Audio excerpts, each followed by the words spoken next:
Hey super awesome stampers, this is super awesome stamper Shirley. I'm an independent Stampin' Up! Demonstrator, and today I would like to share with you how I created this card. There's a few fun little details that you may have missed because the video might not be as clear as I would like. So let's get started. I first cut my Adventure Bound rope pattern in half. It's that pattern. So you cut that exactly in half, which is at 3 1/4, and you get 2 pieces. Then I stamped it in Island Indigo with the Adventure Begins stamp. And then I didn't like the fact that it was so flat looking. So what I decided to do was I inked up the Adventure Begins stamp in Versamark. And since this is a photopolymer stamp set, and I'm going to probably get my head in the picture here, I can perfectly position it over where I stamped that Island Indigo. So I don't need to have all the colors of our embossing powders in order to get the colors of our inks. So what I'm putting over the Versamark is our clear embossing powder.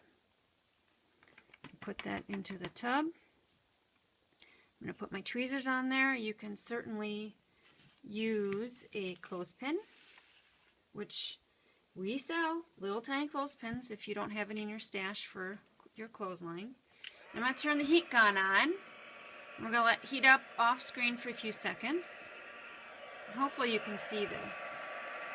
So the way embossing works is once it changes a color, you know it's done embossing, and you can move on to the next section.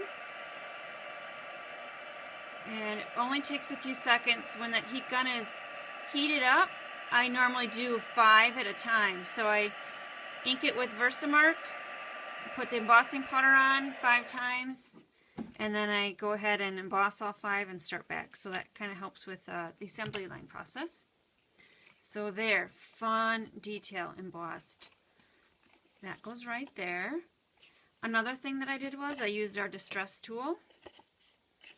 And since adventures are rarely clean cut, they're messy, so I wanted a kind of organic look, so you just run the distress tool along there. And I used the direct ink technique to get the ink around the edges of that. Other things that I did would be I cut down another pattern in the Adventure Bound. This is the Cajun Craze kind of diagonal pattern. It's got that smaller rope look on the back. So first you cut off 1.5 inches, and then from that, what is left, you cut off 1/2 inch. So this I have not used yet on anything, but this little piece goes right there. And what is left on this piece is a 4 by 5 inch piece. That goes right there after you run it through your Big Shot with the Tiny Triangles embossing folder. The Whisper White inside is also a 4 by 5, so you can cut to the 4 by 5s all at once. Other supplies that I use would be, you can see the detail right there, it is a silver button. Those are available in the Happenings Simply Created card kit. I didn't use these on the card, so I have them left over. I used them on this card. Another thing you might be wondering, where in the heck did I get that twine? It's really thick baker's twine. It is available in the Tag Bag Accessory Kit on page 201. I use the tags, but not the rope. So I had that left over and decided to use it too. The Adventure Begins comes from the Adventure Weights stamp set. I also used on the inside the arrows this way from Wanderlust. And then of course the Adventure Bound paper.